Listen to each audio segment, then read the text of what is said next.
Where is she? I don't know where she is. Where is Savannah? No, no. Where did you go with her? I know you're not that cruel inside. I'm begging you, Lee. Just tell us.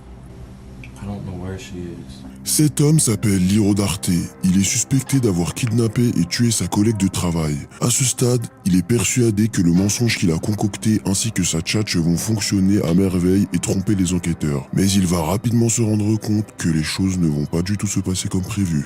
Le 2 août 2017, la famille de Savannah a reçu des SMS indiquant qu'elle partait précipitamment, abandonnant toutes ses affaires et son travail. Ces messages étaient truffés d'erreurs et d'incohérences, semant le doute et la panique parmi ses proches. Pendant l'enquête, la police tournait en rond jusqu'à ce qu'elle obtienne les images de vidéosurveillance du Bonefish Grill, le restaurant de fruits de mer où travaillait Savannah. Dans ces images, on peut la voir monter à bord d'une voiture grise sur le parking. Plus tard, la voiture a commencé à trembler et la portière s'ouvrait et se refermait plusieurs fois comme si Savannah essayait de sortir mais qu'on l'en empêchait. La voiture a ensuite quitté le parking et après cela, Savannah n'a plus jamais été revue. Après une série d'interrogatoires, les enquêteurs ont découvert que la fameuse voiture grise appartenait en fait à Lee Rodarte, le gérant du Bonefish Grill. Il s'est avéré qu'il avait aussi été en couple avec Savannah pendant 2 mois. Il a été immédiatement arrêté et conduit dans la salle d'interrogatoire soupçonné d'être le principal suspect dans le meurtre de Savannah Gold. Cependant, la police lui a fait croire qu'il était convoqué pour discuter de simples questions administratives et c'est à ce moment-là que les hostilités ont commencé. You can go have a seat for me real quick. I'll be right back, okay? Yes, sir. Le détective lui dit qu'il revient tout de suite, laissant entendre que Lee n'aura pas à attendre longtemps pour l'entretien qu'il doit avoir avec lui. En réalité, c'était la première ruse des enquêteurs qui ont décidé de le faire patienter pendant 90 minutes seul dans la pièce. 2 jours auparavant, il avait déjà subi un interrogatoire dans un cadre beaucoup plus détendu avec les enquêteurs au sujet de Savannah. Mais à l'époque, ils n'avaient pas encore en leur possession les preuves nécessaires pour faire de Lee un suspect. Aujourd'hui, la situation est différente. Il a été menotté et emmené dans une salle d'interrogatoire de la police. Pendant ces 90 minutes, Lee devient de plus en plus anxieux. Cependant, il reste persuadé qu'il est là uniquement pour des raisons administratives et que les policiers n'ont aucun élément contre lui. Malheureusement pour lui, la stratégie des enquêteurs est prête à être mise en place. Hey, man. How you doing? Good, good. You remember me from the other day? Detective Reeves? Okay. This is my partner, Detective Staley. L'enquêteur qui entre dans la pièce n'est pas le même que celui qui l'a emmené ici tout à l'heure, mais c'est celui qui l'a interrogé il y a 2 jours au sujet de Savannah. Toutes ces espérances selon lesquelles il était là uniquement pour des raisons administratives sont brisées et remplacées par la panique et le stress. Mais le plan de Lee reste le même. Il essaye de rester calme et se prépare à l'avalanche de questions qui vont lui être posées. So, Savannah, you said that you knew her and you guys had, you knew her from work. I mean, just kind of fill me in with that. How long have you known her? Like I said, I've known her obviously since she started working there. I would say probably about 8 months ago or so, we started hanging out outside of work. And at the time I had a girlfriend, but we kind of connected, me and Savannah, so we hung out a little bit here and there, got pretty close. We come from, I guess, somewhat similar backgrounds, I guess you should say. La question posée à Lee était « Depuis combien de temps connais-tu Savannah ?» Une question qui mérite une réponse assez simple. Lorsqu'ils sont confrontés à des questions simples comme celle-ci, les gens qui n'ont rien à se reprocher donnent généralement une réponse concise en prenant la question au pied de la lettre. Can you tell me how you came to know Taylor? Through working PI cases. Okay. Par contre, les personnes qui ont quelque chose à cacher ont tendance à étendre leurs réponses aux questions dans le but de faire baisser la pression émotionnelle due à la culpabilité. C'est apparemment ce qui est en train de se passer avec Lee. So we kind of connected, hung out for a little while. I'd probably say a period of 2-3 months. Okay. And then she started using drugs a lot. Okay. I did them with her a couple times, and then she started to get heavy into them, and Oh, gotcha. Okay. so I kind of just tried to take a step back and, you know, put things off. And then probably a month or so ago, I saw Savannah at work, and she looked healthy again. You know, she gained a little bit of weight.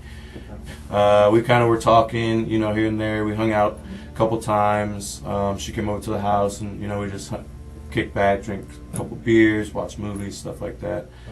Au total, Lee a parlé pendant plus de 5 minutes pour répondre à une simple question, allant jusqu'à détailler les rencontres qu'il a eues en commun avec Savannah. Maintenant que les enquêteurs ont encore plus de raisons de le soupçonner de cacher quelque chose, ils décident de le taquiner avec un détail pour observer sa réaction. Lors de son premier interrogatoire, Lee avait déclaré aux enquêteurs qu'il n'avait pas vu Savannah depuis longtemps avant sa disparition. Mais selon les images de vidéosurveillance, il s'agissait évidemment d'un mensonge. And then, as we hung out, you know, after a couple times, she brought drugs over. And I told her, I was like, you know, you're doing really good. You can't, you know, you shouldn't be doing it again. I think we moved too fast. Split Yeah, mutual just be ways. mutual. Right. Yeah. Yeah. No worries. Okay.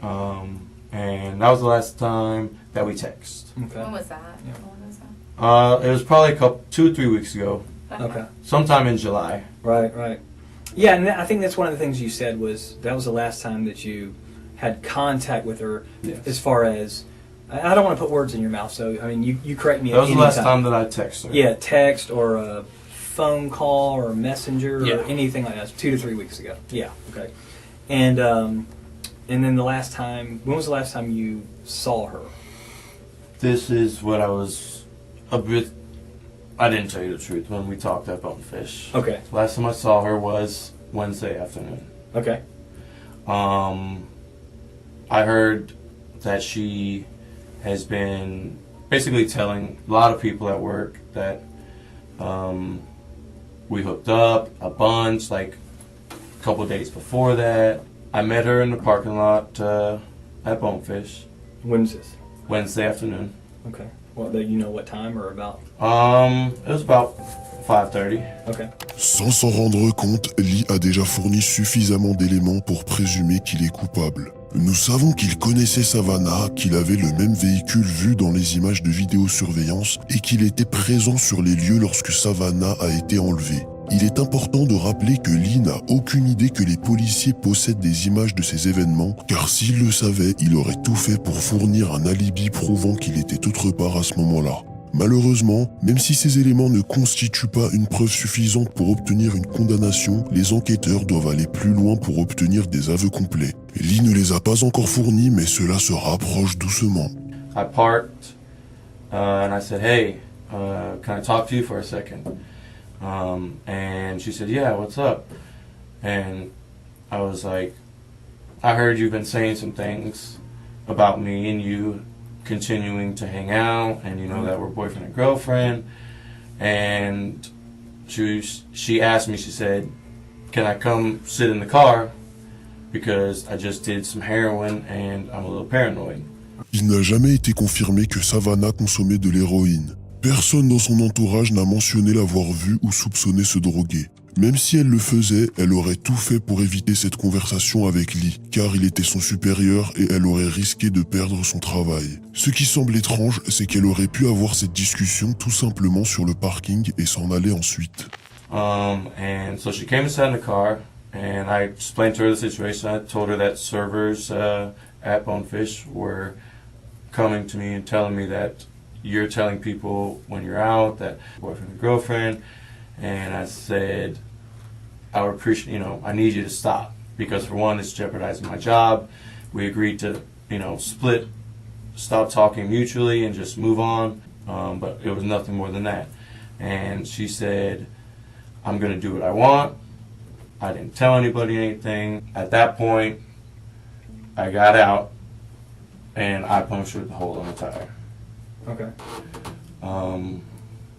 And I said, "Now stop. Don't do it again, or next time it's going to be worse. It's going to be your windows." Okay. And at that point, she had her phone in her hand, she got out of the car and walked towards the main entrance from San Jose.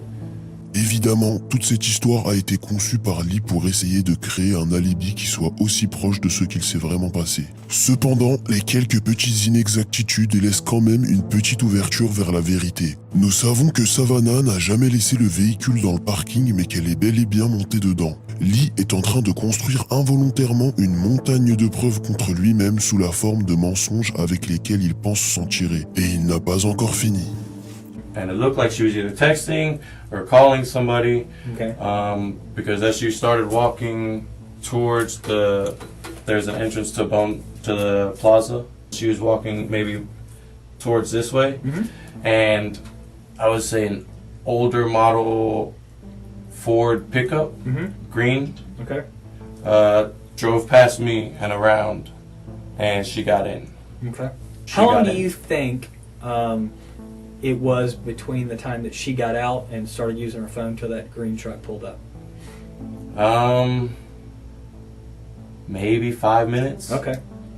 So wow. So if she called somebody, they got there in 5 minutes to pick her up? Well, I mean, like I said, it looked like she was going to call somebody, and that's when the green truck came around, and she got in. Okay. So she gets in the truck. What happened at that point? They drove back around, kind of looped around a little bit. Which way did they drive? So I guess they exited that way, and at that point, I left. Lee a encore menti en pensant que cela le mettrait totalement hors de portée des enquêteurs en disant qu'il n'aura pas été la dernière personne à avoir vu Savannah. Cependant, ses décisions continuent de jouer contre lui. Il a tout fait pour que son mensonge se rapproche le plus possible de la réalité, mais s'il avait voulu mieux faire, il aurait dû dire qu'il avait fait monter Savannah dans sa voiture et que plus tard ils se seraient séparés. Comme il ne sait pas ce que la police détient contre lui, il pense que son mensonge tiendra la route. Les policiers n'ont pas d'autre choix que d'inventer des histoires pour réussir à connaître la vérité. C'est pourquoi il est important de demander un avocat lors d'un interrogatoire que l'on soit innocent ou non. Lors d'un interrogatoire, les enquêteurs sont autorisés à mentir et à cacher les preuves qu'ils ont contre l'interrogé, ce qui lui rendra la tâche très difficile. En revanche, si un avocat est désigné par l'interrogé, les enquêteurs devront user d'autres subterfuges pour arriver à leur fin, car ils doivent fournir à l'avocat toutes les preuves qu'ils ont en leur possession afin que l'avocat prépare une défense juste et solide. Demander un avocat, ce n'est pas seulement avoir un allié, c'est aussi déjouer la plupart des astuces que les policiers avaient préparées contre vous. Cela aurait transformé un simple interrogatoire en une bataille juridique. Malheureusement, Lee n'a pas désigné d'avocat et a été désavantagé dès le début. S'il était aussi intelligent qu'il le pense, il n'aurait pas renoncé à ses droits et il aurait été dans une bien meilleure position. Okay. What happened to your neck? That was self-inflicted, actually. Why? I just have been having kind of a hard time. To your neck? I couldn't. Yeah, I did. And What did you use? a knife. When did you do that? Some time in July. You did that in July and it's still Yeah. bloody? Well, I kind of peel the scab here and there at work, hitting it on stuff like that. I peeled it last night working. And it was coming off a little bit today, so I peeled that a little Okay. bit. All right, let me see. But this was the same night. This Okay. one was just a lot worse Yeah. than this one was. Okay. And that was in July? Yeah. Okay. Like a few weeks back. Yeah. Okay. Il n'est pas nécessaire d'être un génie pour voir à quel point il s'agit d'un mensonge. Mis à part ses excuses incroyablement peu convaincantes, Lee n'a aucun antécédent d'automutilation et aurait été de bonne humeur et joyeux dans les semaines qui ont précédé cet événement. L'étau se resserre et Lee devient visiblement anxieux. Il y a souvent des indices qui montrent que les gens mentent ou qu'ils ne sont pas à l'aise avec la situation. Pour beaucoup, il s'agit de se croiser les bras ou de se recroqueviller dans leur chaise. Mais Lee essaye de garder une position assez cohérente tout au long de l'entretien. Cependant, il commence inconsciemment à faire des mouvements qui montrent qu'il est nerveux. Plus tôt dans l'interrogatoire, alors qu'il n'en était à son premier mensonge, il a commencé à faire trembler sa jambe, ensuite il s'est mis à bouger sa main et ses doigts de manière anormale. En fait, cela en devient presque comique à quel point ses mouvements s'alignent parfaitement avec les moments où il est en train de mentir. I met her in the parking lot at Bonefish When was this? Wednesday afternoon. Okay. What happened to your neck? That was self-inflicted, actually. What did you use? A knife. Il est important de noter que les enquêteurs ont remarqué ces marques seulement quelques secondes après le début de l'interrogatoire. Leur décision d'en parler que maintenant était délibérée de leur part pour essayer de lui mettre la pression. Lee est probablement en train de stresser par rapport à son dernier gros mensonge à propos de Savannah sortant de sa voiture. Les enquêteurs l'ont directement emmené dans un deuxième mensonge, ce qui amplifierait ses sentiments et le ferait ressentir encore plus de paranoïa. C'est aussi probablement la raison pour laquelle ils reviennent immédiatement à parler du camion que Lee a mentionné dans son mensonge. Could you see who the person in the truck was? The truck had fairly tinted windows. I saw a baseball cap. Yeah. Okay. You see a guy, girl, white, black? I couldn't really tell if it was a guy or a girl. Okay. I just remember seeing the truck drive and her get in. Yeah. And obviously I'm sitting in front and the truck drives right past me. Yeah. And I saw a baseball cap through the passenger window. Okay. But So did it seem like she knew the person? I mean, she got right in. Lee, why didn't you mention this before since we've been looking for this girl? I mean, don't you think that information I mean, is it important? definitely does. And I regret obviously not saying anything before. So when I come up and talk to you yesterday, I'm not threatening. I'm talking to everybody up there. What? Why? I just, I freaked out, to be honest with you. I mean, This girl's missing? yes. Okay, but you know she's been missing. I mean, you had to know. Obviously, I was the last one to see her, so Yeah. I was a little bit scared at that. How do you know you just said you weren't the last one to see her. You just said somebody in a truck. Well, I mean, the last one to see her at Bonefish. Okay. That the last one she's heard from. Right. Had contact with that anybody knows of. Sure. L'enquêteur sait qu'il a pris Lee par surprise, alors il décide de maintenir la pression. So where's Savannah right now? I don't know. Where would I find her? I don't know. That's my prime objective is to find her. Definitely. And here's a couple reasons I need to find her. One is I'm hoping that she's still alive. And that's really, I really do, I'm holding out for that. And if she's not alive, then I think she and her family are due that knowledge. I think Closure. I think they need some closure. So where is she? I don't know where she is. Where is Savannah? I don't know. I need to know where Savannah is so I I can don't let know her family where know. she is. You don't know because you had something done with her and you weren't involved in that part? I don't know. Tell me something. What can I work with? I told you the last time I saw her. But that's not true because we have proof. We have proof.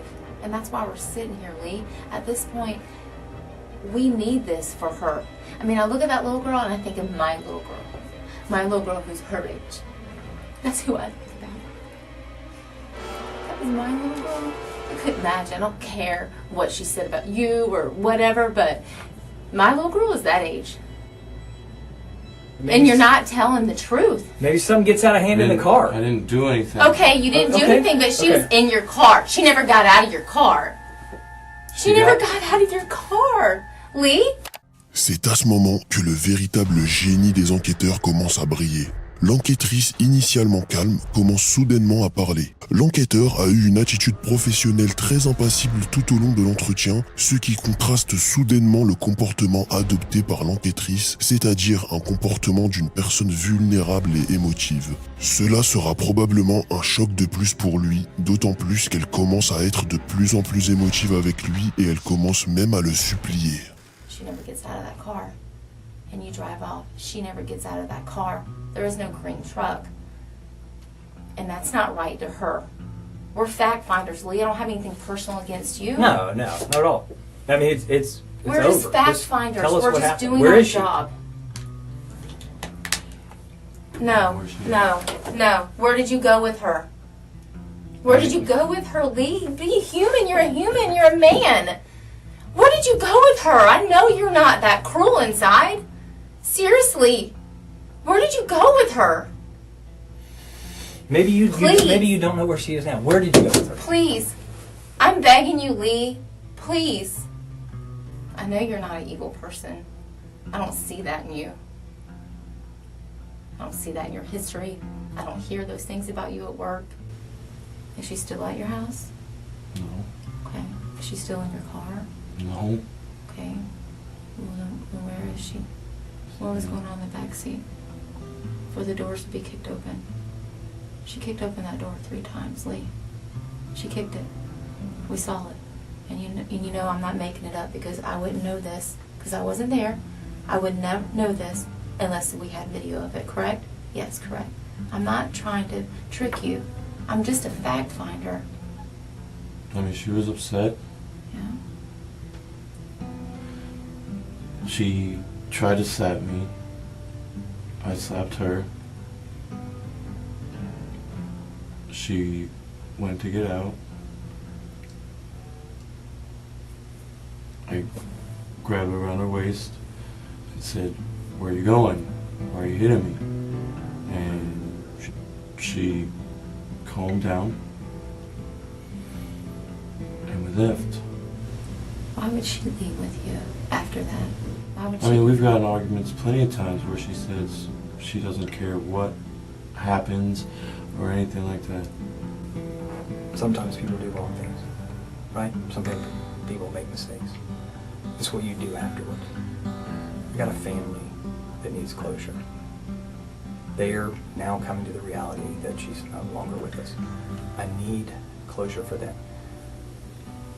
You want people to remember you as a guy who said, okay, look, I'm going to do the right thing?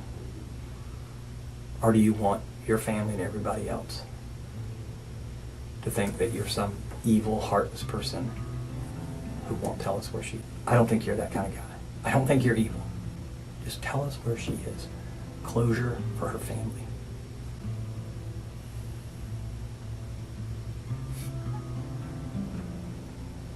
She was hitting me.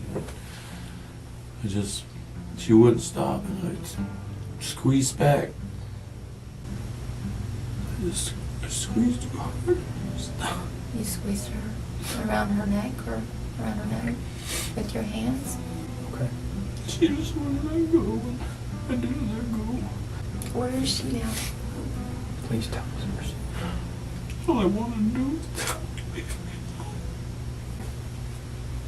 It's a pond on the west side of Club Découvrez Club du Clay? Okay. and Longchamp. Yeah. Okay. Quelques jours plus tard, une équipe de plongeurs a retrouvé ce qui restait du corps de Savannah Gold qui était méconnaissable car il avait été brûlé à un tel point que la cause de son décès n'a pas pu être exactement déterminée.